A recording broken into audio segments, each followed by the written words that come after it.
Assalamualaikum warahmatullahi wabarakatuh teman-teman. Perkenalkan, saya Desti Susiani dari kelas 2 FPGMI Universitas Islam Negeri Sultan Taha Saifuddin Jambi. Di sini saya akan menyelesaikan tugas akhir semester saya dalam mata kuliah Pendidikan Kewargaan Negara atau biasa yang disebut dengan PKN. Dan materi yang akan saya bahas di video ini yaitu tentang Pancasila, yaitu dasar negara Indonesia. Untuk lebih jelasnya, mari kita lihat presentasi berikut ini. Baiklah teman-teman, di sini saya akan menjelaskan materi tentang Pancasila, dasar negara Indonesia. Ada 5 sila-sila pada Pancasila, yaitu yang pertama, ketuhanan yang Maha Esa, yang kedua, kemanusiaan yang adil dan beradab, yang ketiga, persatuan Indonesia, yang keempat, kerakyatan yang dipimpin oleh hikmat kebijaksanaan dalam permusyawaratan atau perwakilan, yang kelima, keadilan sosial bagi seluruh rakyat Indonesia. Selanjutnya, ada sejarah singkat Pancasila. Lahirnya Pancasila diperingati pada tanggal 1 Juni 1945, Badan Penyelidik Usaha Persiapan Kemerdekaan Indonesia BPUPKI menggelar sidang dari tanggal 29 Mei sampai 1 Juni 1945 di Gedung Chuo Sangiin, Pejambon, Jakarta, dan sekarang disebut Gedung Pancasila. Tema yang dibahas adalah menentukan dasar negara. BPUPKI saat itu juga membentuk panitia kecil untuk merumuskan dan menyusun Undang-Undang Dasar dengan berpedoman pada pidato Bung Karno tersebut.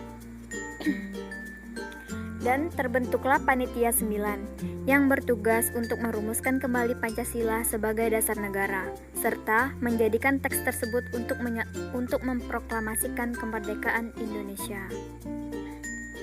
Selanjutnya ada fungsi Pancasila, yaitu yang pertama, Pancasila sebagai hidup dalam menjalankan kehidupan berbangsa dan bernegara. Yang kedua, yaitu Pancasila sebagai dasar hukum dan dasar negara.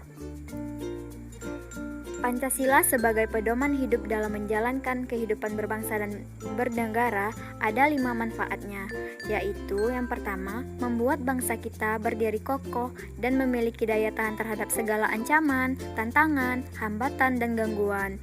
Yang kedua, menunjukkan arah dan tujuan yang akan dicapai yang sesuai dengan cita-cita bangsa.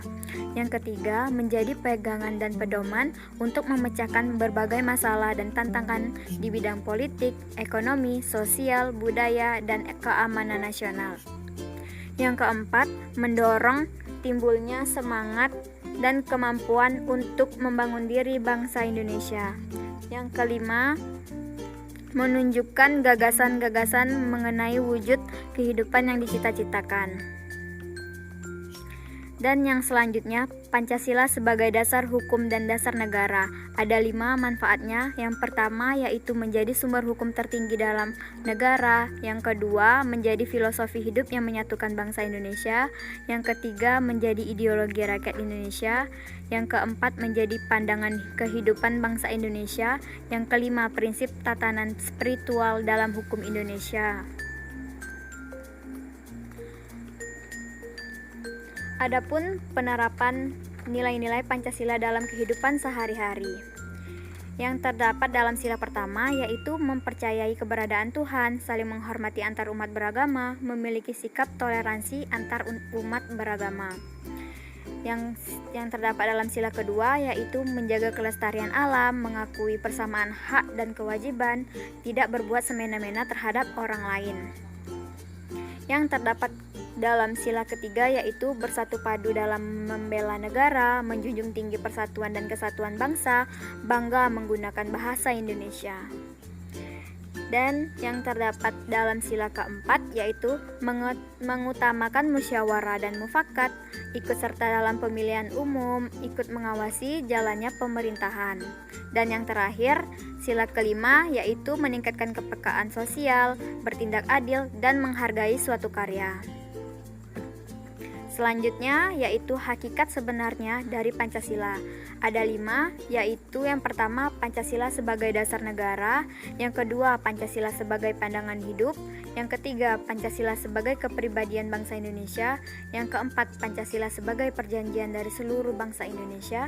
Dan yang kelima, Pancasila sebagai cita-cita dan tujuan bangsa Indonesia. Sekian dan terima kasih teman-teman. Jangan lupa di subscribe, share, dan like ya. Terima kasih.